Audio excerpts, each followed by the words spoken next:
It fits.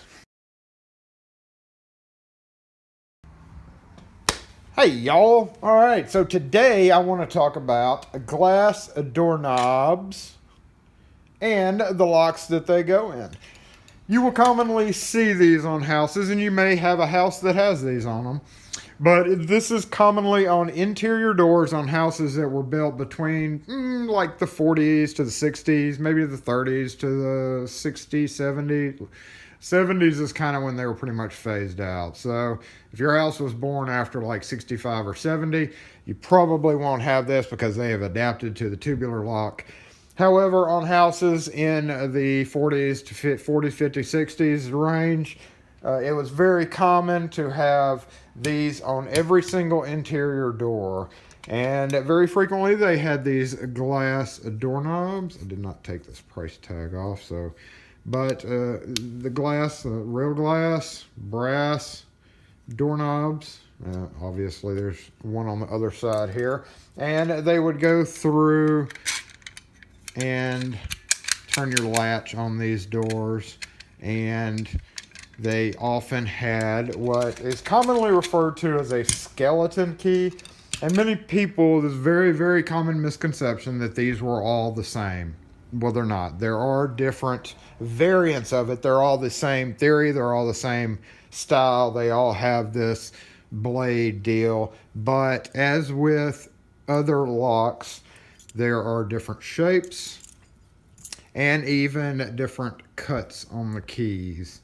So while most locks in a house that you purchase of that age are going to be the same key, sometimes there are not. Sometimes people have come through to rehab it and have gone to like an old House Depot type place. We have one in our town. We have two in our town, and maybe found another one to replace it. So sometimes they may not all be the same if it's been replaced, but if it's all still original on the house, typically they all have the same key. Now, if you go to hardware stores now, also I want to point out this is the U.S. market. I know I've got a lot of followers overseas. I'm just talking about the U.S. market here, and really only in certain certain cities, because some cities really weren't built. And there's always going to be old homes that use this. This was kind of the common deal for houses of that era. So there was, like I said, a variety of keys. We see this one is square, kind of like that. This is a cheapy version. We try not to sell these at all. I do not like plastic in my keys. I don't care what kind of key it is, unless it's one of these new car fobs. But these plastic keys, just no. And I know that's just a guide that really doesn't do anything, but it's still plastic. It kind of does do something, because when you go through the lock, it sticks out the other end. And if that is smaller or bigger or broken, it may not seat the key correctly. So we are going to I'm going to do this in a two-part series because it's a little bit too long. I want to keep this video kind of short, but this one I'm just kind of talking about it. And in maybe another week or so, I'll be able to get another one uploaded talking about actually fitting the keys to it. So maybe two, possibly three-part series. Now, these are all antiques, and like I said, you will commonly find them with glass knobs. They may even have metal knobs, but they will all look like this on the edge of the door, and without a faceplate. This one's missing its plate. Just have it out here, an example, and this is commonly what you'll see, 50 layers of paint on it, and that is one of the biggest problems with these locks. Not that they are seized up or messed up in any way. Typically, if we look down the edge of that, typically the bolt will get bent just from like hitting, over the years. The bolt on the inside will bend out. We'll look at the inside in just a minute. Or the most common problem is simply paint. When people paint, they don't take these off because they're scared to nowadays. Almost all painters have been burnt by a lock lesson or two. So most of them paint around it or just paint over it. And what happens is that paint will seep down into it. And when we take this one off, we will probably see that. This one is pretty pristine. This was just one in my collection. But if you look at the keyhole, whoa, let's get a good look at the keyhole. This one has, in a way, wards compared to this one that is just straight. Now, some of the common keys like this, I think this is a 49B Elco. Some of the common keys will still pass, even though it's got that, because you see how wide this keyway is. But just because it goes in, and this is the #1 rule of thumb in antique locks, in desk locks, in any type of lock that uses a, I said earlier, skeleton key. Any type of lock that uses a skeleton key, which is actually either a bit key or a barrel key. This is a bit key. This is called the bit. And it's got the post that sticks off the end. I didn't bring one here, but you've seen some of my other videos on antique locks. The barrel key is hollow in the end and it goes over a post. Most commonly, you do not see those in this. You see the barrel keys in desk locks only, again, in the US market. So you can use these keys as a, key to use, because in our market, it is difficult to find keys that are pre-cut with these notches on the side. I am going to take a brief moment here to point out there are tons of companies that make reproduction stuff, but if you look closely, there are big differences between how they make them nowadays and how they were. Also, it's going to require some fitting. Almost always will require some fitting. However, if you do need to buy one of these, if you just make sure that your spacing here to here is the same, because that affects the holes that go through the door for your key and for your spindle, straight spindle. That is key to that is key to this fitting. And also, unless you can use a hammer, chisel, and router, we see this one is a bit bigger. So if a enterprising carpenter dead owned this, when I say dead on, I meant dead on install, like close, perfect fit, which a lot of craftsmen back then were. You go to use this one and it will not go in the hole, and it requires you to chisel out that wood, which is it's not really a DIY project unless you are really good with the chisel. That goes more into the, door fitting. Best to find a locksmith or a carpenter, at least, who is familiar with these locks, if you get a bigger one. So again, center to center is your biggest measurement problem. This can be fixed, but you want to try to keep your rosettes, especially if you have these one-piece rosettes that the knob sits on top of. Some of them are round, some of them are decorative. I'll show you a decorative. Let me see if I have a decorative. Well, I cannot find a one-piece one, so I'm just going to show you like a round one, for instance. This is your escutcheon. So you want this escutcheon to be, you want these two spacings to be the same if you're, looking for one of these at a place, because this, you don't want to move this. If this is painted on the door, especially if this is painted on the door with 50 layers of paint, you don't want to try to move it. And of course, if it's one piece and it's cut for this to this, you have to be certain to get one that is the same center to center, because this can be rectified, but this, while it can be rectified, it's probably going to make you repaint your door. But anyway, let's go back to this. So again, just to take this off, I'm not gonna get into the key fitting, but I'm gonna take it apart and show you the inside, just to show you some of the issues that go on with these, if you can try to clean it up yourself. On the door, you'll have, again, the escutcheon and the knob. If you look along the edge of this knob, and I will say this right now, if you have a glass doorknob, grab it and hold the brass and turn the knob. If the knob turns back and forth, it's dead. It's, quote, time for it to go.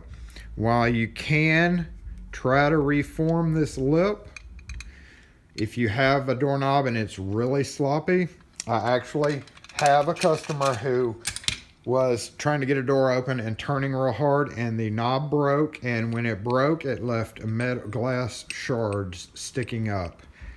And since she was turning and twisting and it broke, those shards sliced the inside of her hand open, and she had to actually get it stitched up, go to rehab, get nerves redone, be very cautious with these guys. These are old fellas. A lot of them can be, if this house was born in the 50s, that means that thing's almost 70 years old.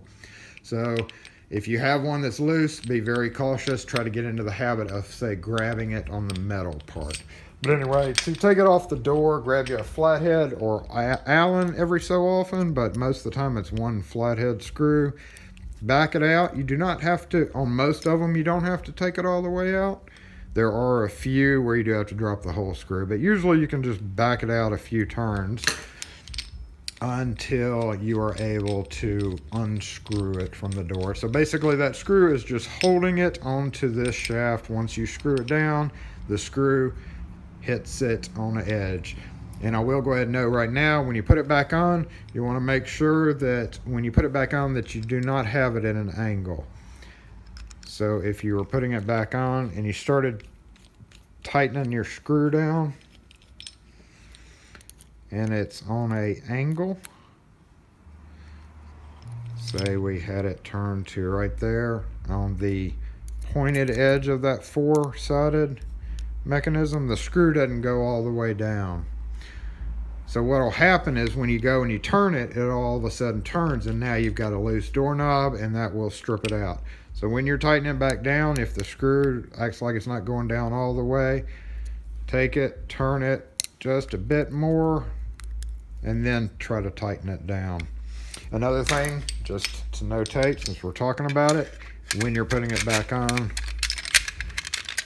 technically the screw should be facing down so you don't see it, so it doesn't collect dirt as easily or grime when you're turning it. So even though it's awkward to have to look up, that's how kind of they're supposed to be for a nice clean install. Also, if it's tightened down too much on the rosette and it's pressing in on it, when you turn it, the latch will stay in. And that's because you've got that too tight. So if you turn the knob, after you've tightened your screw down and you turn the knob and you let it go and it doesn't pop out, if you know there's nothing wrong with that spring, well, there could be something wrong with it, but if you loosen it one revolution, go from there to there, then tighten it back down, and then try it again. Or I'll just tighten it down on the pyramid, on the edge of it. Tight. So I loosened it, try it, and your latch should spring out freely. Okay, so once you get this out, the lock will not come out without this, because this is holding it in the door. So you take that out. You only have to take one knob off, and you can slip it off either which way on most of these. And remove two screws here and here. Again, if you are dealing with this painted problem, you may have to take a flathead screwdriver and scratch into the edge of that flathead screw. Sometimes I have to hold this screwdriver up against the edge of the flathead, like in the channel of the flathead screw, and take another screwdriver and tap this until it just scrapes the paint out. Undo it. You can, if you can't get a good, edge in there, you may have to just flake away the paint and try not to scratch it up, but again, it's going to be scratched up. You can take sandpaper if you want to be perfectionist about it. You can sandpaper that down. It's going to need it anyway, just from years of abuse. So once you get it off the door, it is typically only held in with one screw. I'm just going to show you, just to end this one, I'm just going to show you the inside of it, and then I will probably do the part 2 with, again, the key making. So I've mentioned in some other ones, most of the time you're safe to take it's very dangerous to take like outside door mortise locks apart, because some of them have spring pressure in there, and it's really not a good idea for somebody to do that. But on most of the interior ones, it is safe to do it without worrying about stabilizing it. So we see one problem. Ew! Spider web. Okay, be careful there. Spider web. Hopefully that sucker's dead. So that's a big issue. Oh, there's a spider in there. Gross. Hold on. Let me throw this out for a minute. I hate spiders. Okay. This is a one lever. We see the lever. Oh, shoot. My battery's going dead. We see the lever right here. What happens when you put the key in and turn it? We hang it off the bottom here. Let's look down. Oh, there we go. That's a pretty good view.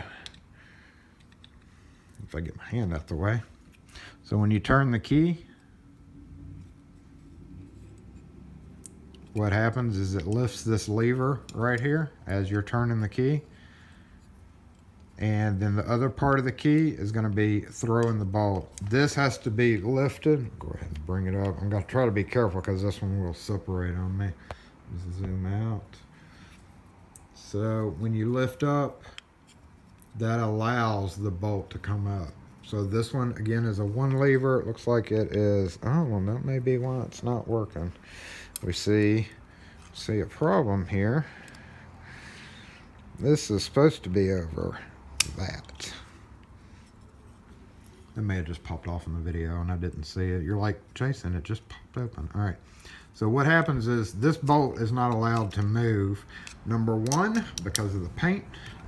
Number two, because this has to be lifted up, which clears the way for the bolt to come out. So I'm going to push up on it. Yeah, it did come off. Silly me, I didn't even see it do that. All right, so what we got is we have a paint problem because I'm pushing up on it and it's not. So almost always there's going to be probably one or two springs. This one, take a picture of it before you start monkeying around with this sucker. That way you know how it goes back together. So, that was supposed to be a screenshot, but I didn't actually take a screenshot. So on this one, I'm going to remove this. We're kind of getting into the repair key making part of the whole thing. I'm going to remove that spring, remembering how it went on. I'm going to move the camera a little bit so my arm's not in the way. I'm going to take that plate off and I'm going to force this out. And what you do is you want to come in and you want to get all this paint off of it, because that again is the number one problem. So scrape all your paint off the sides. We see what this is doing here, looking at it from the inside. You lift the lever, the tip of the key lifts the lever up, which allows it to go to there, and then it snaps back down. That keeps it from being manipulated in by pushing the bolt in, because you have to use the key. When you turn the key, it presses this lever up like this, lifts it up, and then the rest of the key throws the bolt. Kind of awkward to do in my hand, and then it snaps back down because of this spring pushing down on it. So after you clean it up, take this out, clean all the paint, and then especially make sure the paint is off of here. See how we have the build up here? Do the same thing with the latch. And looks like most of, okay, there it goes. There we go. And put it back together. Put this spring in. It went kind of like this. How did this go, people? Where's my screenshot? Okay, it went like this. Nope, didn't go like that. How did this go, y'all?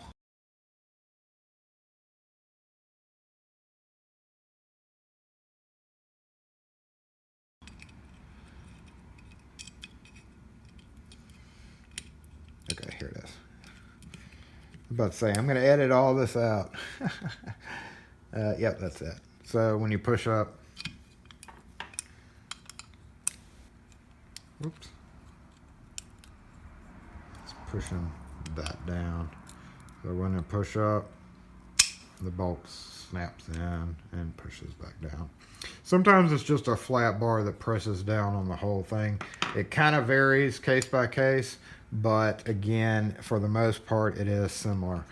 The latch part, again, do the same thing. Take your latch off. It will probably have one or two springs that are acting as a spring function. Sometimes there's a flat bar here. Sometimes there's a flat bar in the top. Sometimes there is one right there. So what that's doing is just giving you some spring tension on the doorknob. In other words, instead of the doorknob being floppy, it's kind of giving it a good solid feel. And also it probably interacts with this somehow.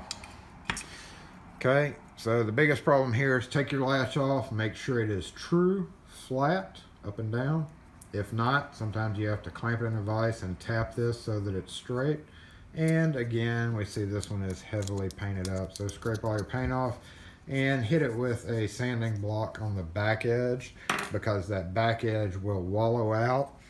And when it does that, when it rubs on the strike plate, it can grab. So you want to true this surface just a bit.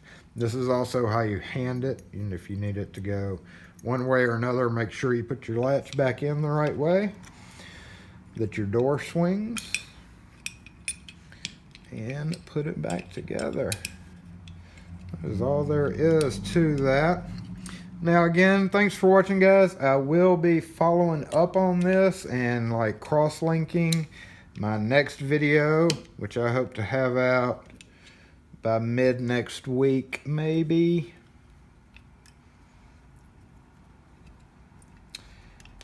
Oh, okay, hold on.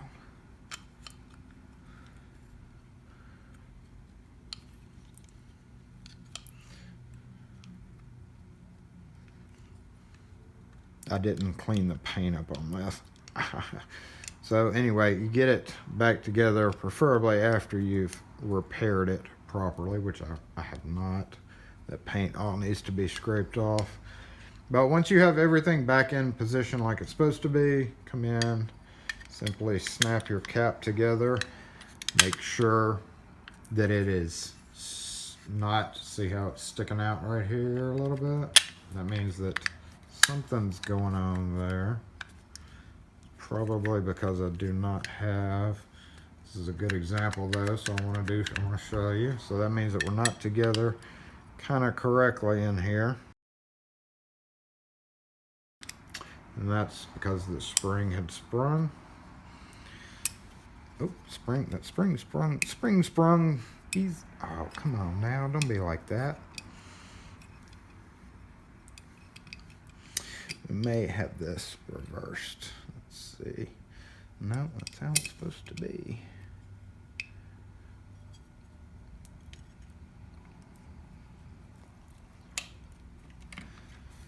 There we go. Now it's flat. Now it's not rocking. If it's a rocking, don't come in. Wait a minute, that's the wrong thing. If it's a rocking, don't put it back together. And lastly, take our little, probably hard to see, it's getting on into the day and I'm blocking the shadow, but we'll put our screw back in and check everything. Check your knob. I don't quite think I have that knob back together right, again because of the paint, but you get the idea. Thanks for watching, guys. I will follow this up certainly within about a week. I'm guessing maybe 3 or 4 days before I have a chance. What I'll do is I will go ahead and talk about the difference in the keys and go ahead and cut one down from a stock key.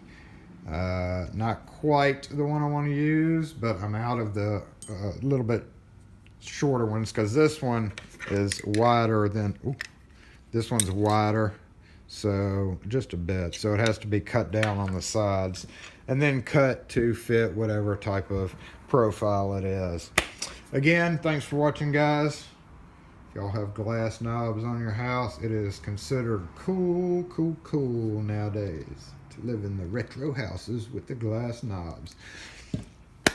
As always, this video went longer than I expected, but thanks for watching. Have a good day, and see you in a few days when we make keys for one of these particular ones. Probably this one. Thanks for watching, guys.